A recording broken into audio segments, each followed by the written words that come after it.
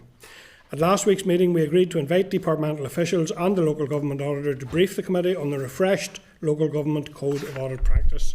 Therefore, I now welcome the following officials to the meeting. We have Jeff Glass. Jeff is Head of Local Government Finance, Department for Communities. Dr. Roger McCants, who is Audit Manager in the NI Audit Office, and Brian O'Neill, who is the Local Government Auditor in the Audit Office here. So, Jeff, I think it's yourself maybe is going to go first, and I invite you to make a brief opening statement, followed by Brian, and then we'll go to questions from members. Thank you. Good morning. As Jeff said, my name is Jeff Glass. I'm Head of Local Government Finance in the Department for Communities. I'd like to thank the committee for this opportunity to provide background on the Local Government Auditor's draft Code of Practice for 2026. I'll outline the Department's role in relation to the Local Government Auditor and the statutory process for laying the Code of Audit Practice. I'll then hand over to Brian, who will provide more detail on the code.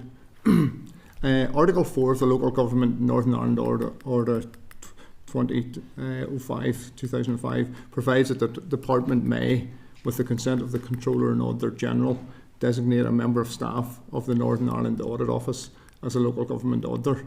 In exercise of these powers, the Department designated Brian as Local Government Auditor from January 2026, following the retirement of Colette Kane. Moving on to the Local Government Auditor's Code of Audit Practice, Article 5 of the Local Government Northern Ireland Order 2005 requires that the Local Government Auditor has to prepare a Code of Audit Practice which sets out the framework for auditing local government bodies in Northern Ireland.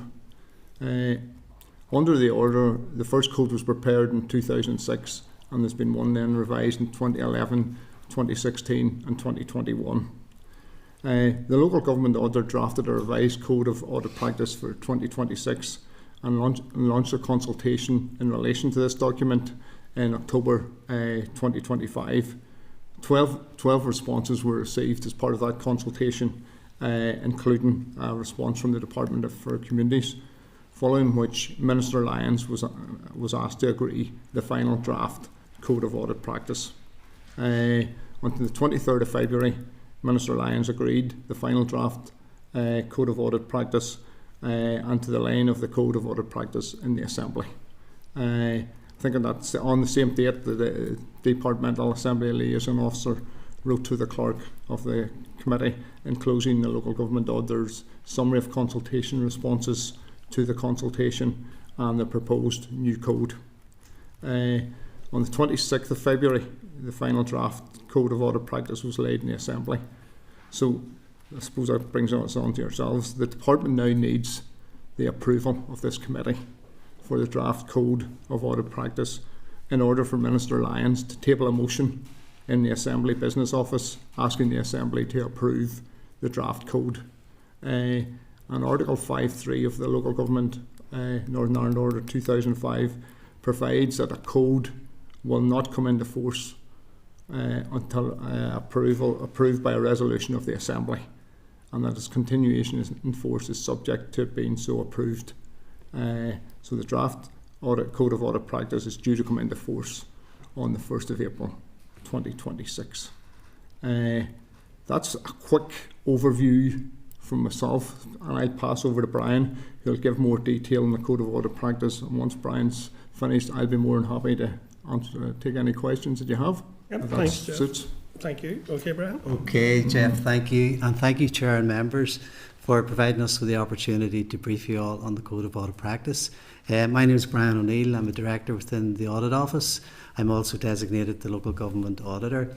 I'm joined by my colleague, Roger McCants. Roger was part of the team that led the drafting of the Code of Audit Practice. And Chair, in your role as on the Public Accounts Committee, you'll be familiar with Roger, who's briefed that committee on numerous occasions, particularly in the health area. If I may take this opportunity, Chair, just to brief members on the role of the Audit Office, the role of the Controller and Auditor General, and the role of the Local Government Auditor, if that's okay, just spend a couple of minutes. So, Controller and Auditor General, Darina Carville. Darina is the head of the Northern Ireland Audit Office. She's an officer of the Assembly. The Audit Office, we have about 140 staff, the majority of which are all qualified accountants. And that is important because about 70% of our work is in financial audit, both central government and local government audit. So as Auditor General, Darina is responsible for the annual statutory audits of all departments, their agencies and many of their non-departmental public bodies. So in total, the office is responsible for certifying around 150 sets of accounts each year. And that financial audit work is of significant importance to you members, both for central government bodies and for local government bodies, as it provides an annual assurance over the financial management and governance of each public body. That work is carried out against a high standard of globally recognised financial reporting standards. The area of work that you may be most familiar with through your colleagues in the Public Accounts Committee is our public reporting work or value for money studies. With that work, the remit of the office is very wide-ranging and cross-cutting. Legislation allows the CNAG to report on the economy, efficiency or effectiveness of public spending, and these reports are designed to try to make a positive impact and improvements to public services. Another strand of work that we are involved in is our good practice guides. Through this work stream, we aim to enhance and embed good governance and accountability throughout public bodies, and recent good practice guides include school governance and effective audit and risk assurance committees. Jeff has already outlined how the local government auditor is appointed, and this post is in addition to my current role as the Director of Corporate Services within the Audit Office. The local government auditor carries out their statutory and other responsibilities independently of the department and the Controller and Auditor General. And the local government auditor has responsibility for functions to which this code relates to. The local government auditor, assisted by NIAO staff, is appointed to audit the accounts of every local government body, and those bodies are listed at Schedule 2 in the code you have in front of you. So the scope of external audit in local government is extended to cover not only the audit of the financial statements of local government bodies, but also the audited body's arrangements for securing economy, effectiveness and efficiency in its use of resources. This means that the local government auditor certifies the accounts of all local government bodies by the end of September each year. Also then issues an annual audit letter to each body, which is published by that audited body. And this annual audit letter provides a summary of the results of that audit and any interesting facts that members might be aware of. And the results of the work undertaken by the local government auditor are reported to the members of local councils and local government bodies themselves. In addition, the local government auditor has a statutory responsibility to report on each council's performance improvement by the end of November each year. And a summary of this work is also published by the local government auditor the following March, and I aim to publish those reports in the coming weeks. In addition, the local government auditor is also required to produce an annual report on the exercise of his or her functions. The latest annual report was prepared by Colette Kane, and it was published on the 11th of December last year. So members will no doubt agree there's a considerable amount of reporting in the local government sector itself. So, Chair, if I could maybe turn to the Code of Practice, if that's okay. The Jeff has outlined the reasons for the Code, and the Code sets out the framework for auditing local government bodies in Northern Ireland. The Code reflects the legal requirements for local government audit and also reflects the professional and ethical standards with which auditors must comply, and also covers the wider scope of public audit compared to the private sector. The local government auditor has a responsibility under the Local Government Northern Ireland Order 2005 for the preparation and maintenance of a code of audit practice. And specifically under that order, the code must embody what appears to the local government auditor to be best professional practice with respect to the standards, procedures and techniques to be adopted by the local government auditor. So in accordance with the requirements set out in the order, Colette Kane prepared the draft code and invited comments from a number of organisations on its proposed contents by way of consultation, which Jeff has referred to. Consultation lasted 8 weeks, ended on the 1st of December last year, and included a number of relevant stakeholders, including departments, local councils, public audit bodies, accountancy institutes, and bodies concerned with businesses of local government, a few representatives of local government bodies, and other relevant bodies as well. Received 12 responses, which Jeff has referred to. All were very supportive of our suggested amendments. So the principles-based approach for the code continues to be used. These general principles have not changed materially from the current code, and this is in line with other UK regions and provides flexibility and adaptability, which is essential given the changing nature of public sector audit and governance. These general principles are those characteristics and behaviours the local government auditor considers to be reasonable for the way auditors conduct their work.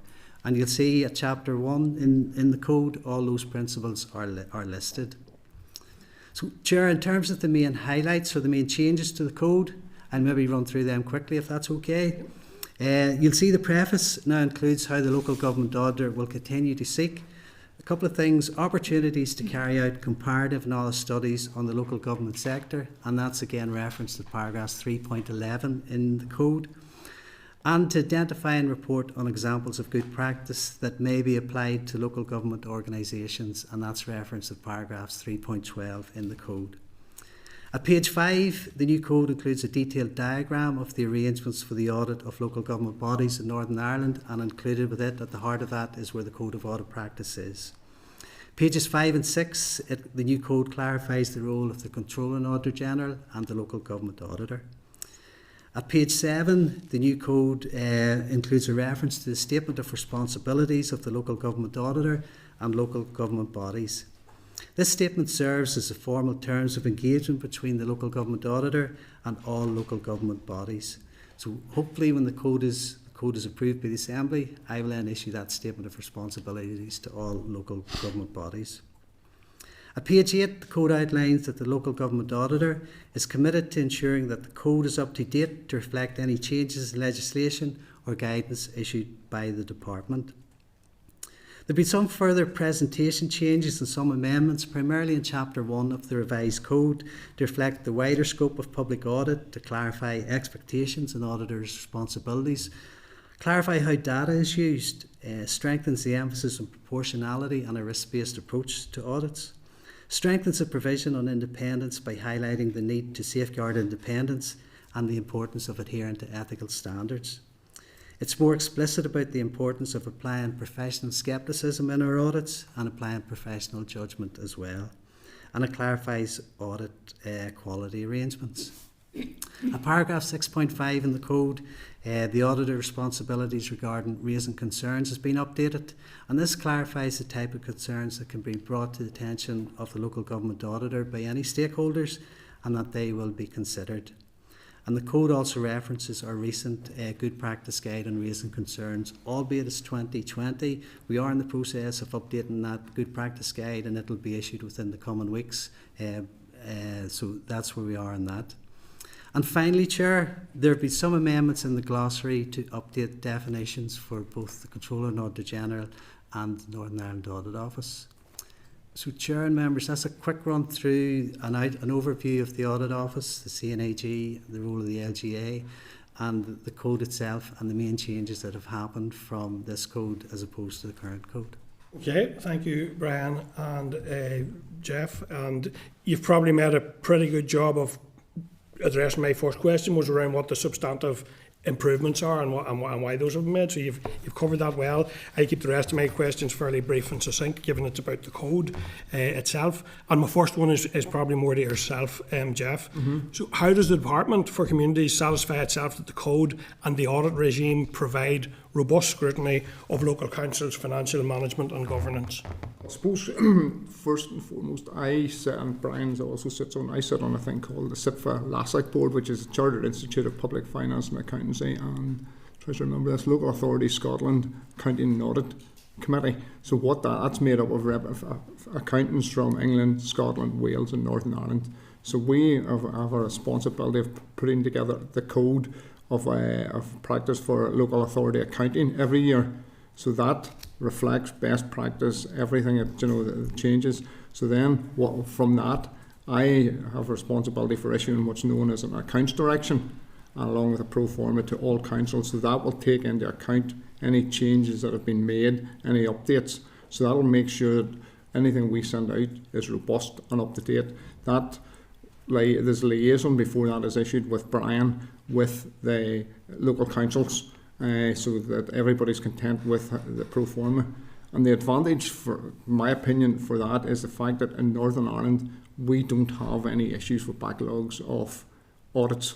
England, Scotland, Wales are having massive problems. If you ever read the press or stuff like that, they're way behind in their audits. We don't have that problem over here, probably because the fact the accounts direction that I issue is the same for everybody. So everybody prepares their accounts in the same way, and also the fact that we have only one auditor in terms of it's the local government auditor is doing the audits. So everybody has to comply with that. We have, as Brian mentioned, we have our statutory dates of the 30th of June and the 30th of September. So the 30th of June, all 11 councils have to have their draft accounts in. 30th of September, Brian will have all those accounts audited and signed off. So we have a regime that's very robust. Also, I also chair a group that's called the Finance Working Group, which is made up of all the council heads of finance. Brian sits on that as well, and myself. So we deal on a quarterly basis with any issues in terms of finance, audit, accounts, anything, so that all those are agreed and dealt with throughout the year. And then throughout the year, Brian's predecessor, Colette, I had regular meetings with Colette. I still have regular meetings now with Brian. So, any issues that are emerging, we deal with them straight away and have them, so it doesn't run. So I think we have in Northern Ireland, a very robust situation, in terms of the way we deal with things. Thank you. Okay, and my second one then, before I come to members, is probably more for yourself, Brian. How does a principle-based code ensure sufficient consistency and accountability in local government auditing, rather than allowing a variation in interpretation? How does that principle-based approach work? I suppose that all comes back to the legislation that dictates that a code of audit practice should be maintained and updated by the local government auditor. And as Jeff has alluded to, there's been a number of iterations of this, the previous one being 2021, and this is the current version. I suppose the principles-based approach rather gives us an opportunity to be adaptable and flexible. So if there are some changes that are required to be made in terms of financial reporting changes or additional guidance from the department, then they can be easily included in the code and updated as and when necessary. Thank you. Okay, so I have Morris and then Kelly. Go ahead, Morris, please. Thank you very much, Chair. Thanks very much for your presentation. The code gives the local government auditor an awful lot of power, but how are you going to deal with councils that fall foul of that power? What's the consequences for persistent failures in local government?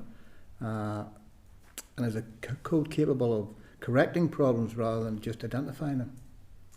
Yes, there are a number of additional powers that are applicable to the local government auditor. They are outlined in the code, in particular to willful misconduct, legality issues, and indeed acting contrary to law. However, to date, in all the audits that have happened in recent history, there have been no such instances. All the accounts have been issued with an unqualified audit opinion to date. So from that point of view, the 11 councils, certainly with this recent future, there have been no significant issues arising which would lead to qualification of a set of accounts in a local government body. Thanks, Chair. And just to follow on, if such a scenario did develop, that a discrepancy did arise on one of those 11 councils, do you have the power to deal with it? We would then consider the relevant issue, consult with the legislation to see whether the powers attributed to the local government auditor, whether they could be enacted. But there's a lot of work involved in that and getting to that stage. But yes, we would consider that. And indeed in our audit certificate, in the audit certificate issued by the local government auditor, it specifically refers to those examples that we have considered issues in relation to those. Thank you. Accountability. Thank you very much. Thank you, Morris. Thank you. Kelly. Thank you very much, folks. I'm just wondering, in the document that we were provided with, the draft, I believe it is, there's mention of extraordinary audits that can be directed by the department. Has there been any examples, or has there been any of those had to be called? Extraordinary. The last one was on Causeway Coast and Glens. Okay. That was one, in terms of do with governance within that council. Okay. And just following on what Morris was asking then, so if a council has an extraordinary audit, there's obviously an issue has been raised, and whatever way that outcome happens, I was quite surprised to read in the Local Government Northern Ireland Order 2005 that under 75B that the liability is £20 a day for each day that well, I'm assuming it's the council as opposed to an individual doesn't turn over information to yourselves. Is that, have you ever had to have problems with that? No? Okay, I'm just wondering because it talks later on in the Act about indemnifications against council officers, but then there's this £20 a day, and I was wondering if that was the council is treated as a person or... Put it this way, I've never come across it. Okay, that's not a bad thing, to be honest. Now, it also talks about, well, I'm assuming then that the audit doesn't make comment on what the money has been spent on, only that it has been spent lawfully. So I'm just wondering where a situation could arise where a group of councillors on the council decides to spend money on something against the advice of a financial officer. I take it then that that's deemed as being lawful because it's been voted through at council. Is that right?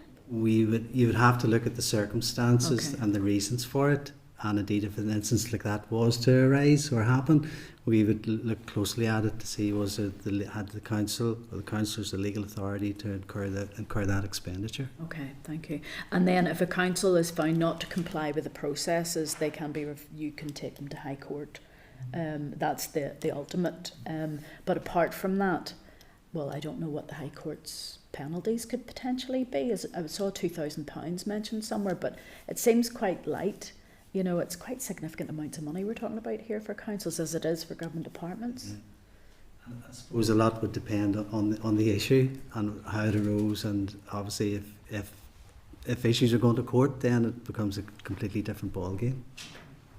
No, thank you very much. It's good to see the update coming through. Yeah, thank you very much. Kelly, Andy.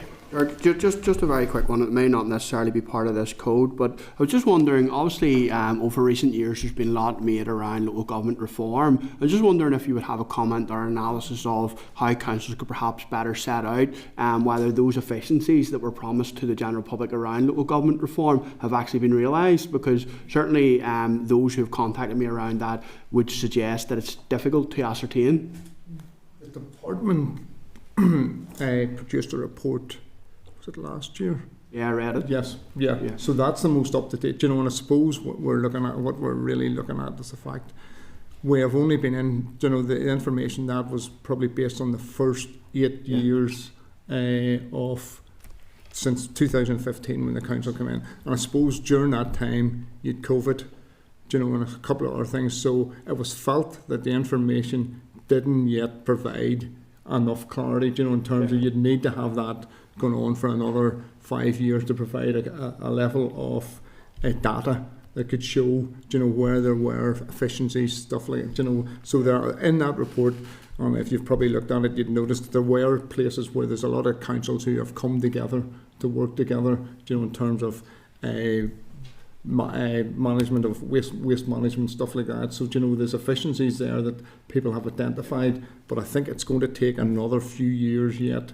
to provide that data. But if I remember rightly from that report, and obviously you'll appreciate I don't have it in front of me, there was a comment around standardisation of reporting and how it was difficult then to be able to bottom out actually whether those efficiencies have been realised. Is there any work being done by the department around that to make sure that actually councils can clearly demonstrate whether those efficiencies have been made or actually enhancement of provision? Yes, we were looking at that as something we've been working with the Audit Office on in terms of the data that councils can provide to us, so the accounts don't break it down, but with this further information that we actually have that breaks it down further and further, so it will then you can actually see how each council spends money on certain aspects. So we have more detailed information behind the accounts, so we will be using that, and we've passed that to the Audit Office. So I know when the Audit Office will be maybe speaking out of turn here, when they're looking at their local government auditor's annual report, that was information that they had flagged up as one of their recommendations in their report, that we should be, that we needed more detailed information. So we've been providing them, with that more detailed information. So hopefully that would be able to provide a better analysis going forward. Yeah, no, and maybe just an observation. Certainly it would seem to me, if local government reform has actually achieved what it was said to have going to achieve, we'd want to shout from the rooftops from that. So we want to make sure that the whole methodology and approach is actually being able to ensure that data can be extrapolated and then conveyed to the general public. Yeah. Okay, thank you, Andy, and thank you, John, Jeff, and Roger, for your briefing committee today on this matter of this code. Thank you very much. Thank you. Thank you. I ask them, the code will somebody write out the assembly? That goes now to the assembly. Yeah, that's okay. Assembly. That's perfect. Yeah. Thank you. Okay. Thank you very much. For the minister to indicate when the debate would happen. Yeah, the minister will indicate when the debate happens. The clerk is telling me, and then the assembly approves. Yeah, that's okay. That's brilliant. Thank you very much. Okay. Thank you. Thank you. Thank you indeed. Okay. Thank you, members. So this will come before the assembly. So is there any members? Okay, members. So I'll move on then to agenda item 13, which is matters arising. And members, you've been provided with a summary table of matters arising at page 240. As usual, I'll ask for comments and request to use the reference number if you want to comment on a specific item. I'll just run through them very briefly, and there's one in particular that I want to ask members to agree upon. But first of all, item 13.2 is a response from the department regarding the rate support grant and a copy of the report following the RPA. Item 13.3 is a response from the department regarding the housing NI order and the revision of the definition of the priority need for accommodation. Item 13.4 is a response from the housing executive regarding the supporting people modernisation programme, retention of skilled and experienced employees within the strategic needs assessment. 13.5 is a response from the department regarding the help with health cost scheme for universal credit claimants and their communication awareness strategy. 13.6 is NILGA's response to the draft anti-poverty strategy consultation. So following last week's meeting, the committee team sourced that response for members' information, and we have invited NILGA to brief the committee on the strategy. That invite has been issued to NILGA. Finally, before I come back to members then, is item 13.7, which is the draft budget response to the clerk to the Committee for Finance. This has been updated based on amendments requested by members. Can I ask on that item now for final time if there are any comments or further amendments members wish to be made, or is the committee content that the draft now be sent on to the Committee for Finance? Content. Members content? Thank you. Okay, members, anything else within before? And there's some tabled items as well, so I'll come back on these ones. Go ahead, Kelly. 13.3, Chair. Yep, go ahead. Can we, my computer's gone mad. It's just say the department's considering recommendation of the Public Accounts Committee on the review of homelessness. Can we get maybe an idea if this is going to be in this mandate, and will there be public consultation if any outcome of the review decides there needs to be changes? Timelines would be really useful. Yeah. Members can help me seek that information. Thank you. Anything else, members, from 13.2 to 13.6? Yeah, go ahead, 13.5. Do you know what? I have been taking a wee bit of a check through constituents who still are not aware of the Help with Health campaign. I know we've got information that there's been several awareness campaigns. Can we get a list and the dates of when the campaign has been released about the Help with Health? I know that it says there's been several awareness campaigns. Until we received the papers in this, it was the first time I've seen the universal credit graphic and actually put it out in social media. But I'm genuinely asking UC claimants, have they seen it? And I suppose it's like if you need it, you'll look for it, but they haven't seen it as far as I'm aware. So it would be just useful to know when the times were of those campaigns and what it was put out on. Yeah, members content, seek that. Okay. And anything else? So members then, we're moving to tabled matters arising, and there's a number of these as well. So item 13.9 is a response from BBC in relation to the charter renewal and local broadcasting. That ties in with the Green Paper consultation correspondence received under item 14.8. in our correspondence for today. Item 13.10 is response from the Minister in relation to the Charity Commission audit requirements. And item 13.11 is response from the Department in relation to the Committee's queries on the removal of the universal two-child limit.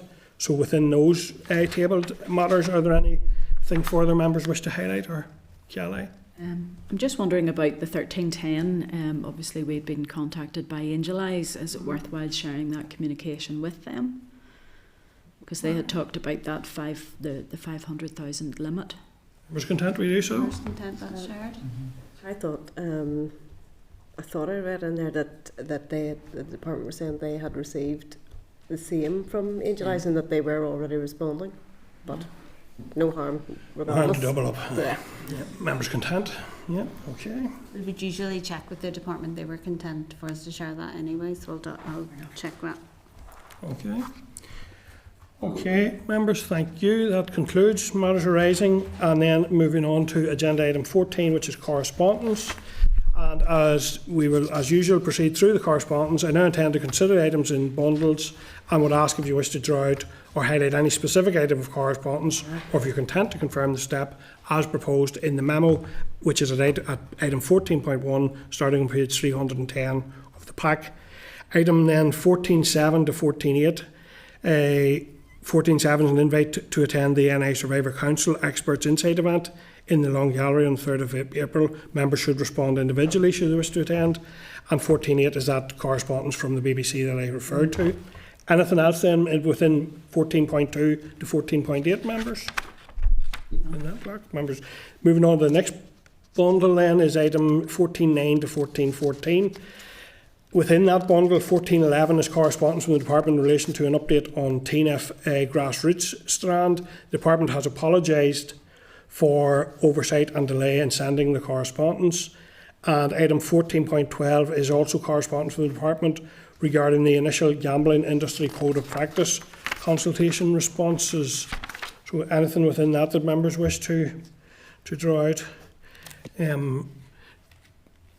Members content, yeah, as noted. Then we're moving on to 14.9 to 14.14. And those members will be in table correspondence, I think, at page 19 of your table papers. Am I right in saying that? Right? Yeah, 14.15 to 14.20, that's my mistake, are in the table papers. Okay. So members should note that there are a few invitations to events that they should respond to individually within that bundle. Item 14.20 is correspondence from the Department regarding communications to universal child credit claimants on the removal of the two-child limit, and it states that affected claimants are likely to see an increase in their universal credit awards from May 2026. Are there any other items there that members wish to note, or are they content with the memo as noted? Okay, so members are content with both the correspondence memo in the main pack and the table pack. Members agreed? Thank you. Agenda item 15, members, is the forward work programme, a copy of which is at page 416. Do members have any comments, or are you content to note the forward work programme, members? Content, thank you. Agenda item 16, any other business? Do members have any other business they wish to raise today? Yes, can I just go back, sorry, Chair, to page 240? Yeah. Main pack? In the main pack, sorry. Is that 240? Hold on, sorry. It's not 240. Apologies. I have one here. Oh, yes. 236, sorry. Okay. It's just, the Minister says there that there's, this is information that's gone back and forth between the Audit Committee, I think, Alan Chambers, Audit Committee. It's just, this will include, the Minister said, I've tasked my officials with preparing a call for evidence in the Local Government Legislative Framework. This will include the Local Government Act 2014 and the provisions regarding NIPSO's role. I'm just wondering then, will this go out to a call for evidence, or I'm quite surprised that was coming in. It's just, that's all we've got on this. So this committee, Chair, if you might, received that as a memo of information. Yeah. because the audit committee, if they are dealing with the relevant minister, the Minister for Communities, will just let this committee know. So because it was to do with audit, it was put in under that item. We initially received that last week, and it was relevant because there's a call for evidence going out on the local government legislative framework, which would be the same legislative framework for the code. Okay. So it's really an audit committee Yeah, issue, it's an audit and committee. we're CC'd in for information. Yeah, we've They've got said that that for they're not information. touching it anyway. So no, I just wondered because it's NIPSO's role. I know it may well come under audit, but it's quite tightly bound into what they're looking at here, which is councils, which is us. I just wondered, it seemed quite strange that the Minister hasn't told us that this be coming, because is this going to be another change to legislation? Potentially in the future, depending on what the consultation, the call for evidence yields, I assume. Wouldn't be this mandate then? I wouldn't expect anything further than the ones we've indicated and we're waiting. Okay. Okay, thank you. Any other business members? So moving on then to agenda item 17, which is date, time and location of the next meeting. Our next meeting, members, will be at 10 a.m. on Thursday 19th of March 2026 in room 29 here in Parliament Buildings. Thank you all for today's work, members, and I'll see you next week. Thank you very much. Thank you. And meeting suspended. I'll ask the clerk to take us out of broadcasting. Committee Room 29. Sound.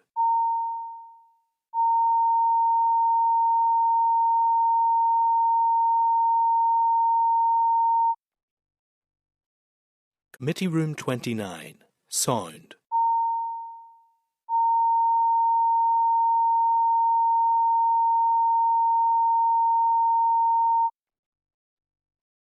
Committee Room 29. Sound.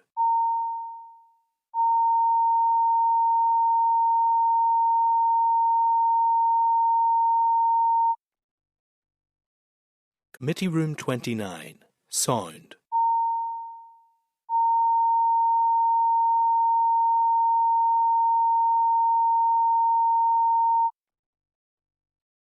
Committee Room 29. Sound.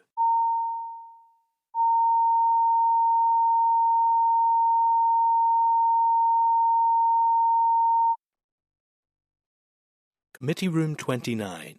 Sound.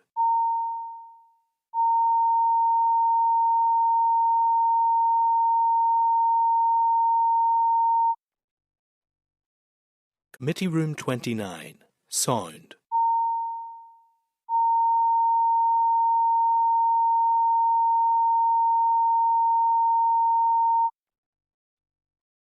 Committee Room 29. Sound.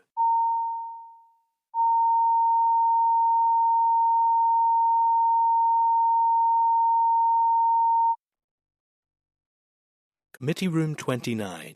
Sound.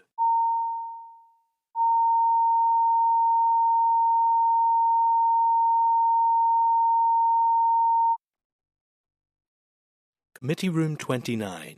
Sound.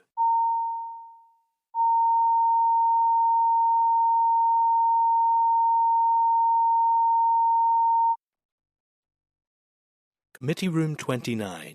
Sound.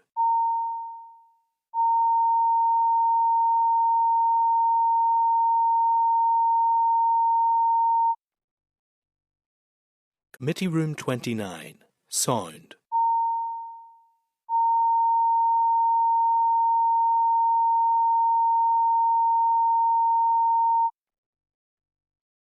Committee Room 29. Sound.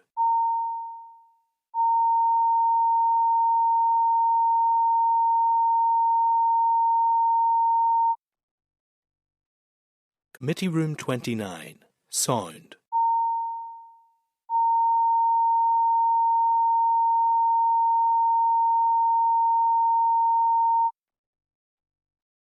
Committee Room 29. Sound.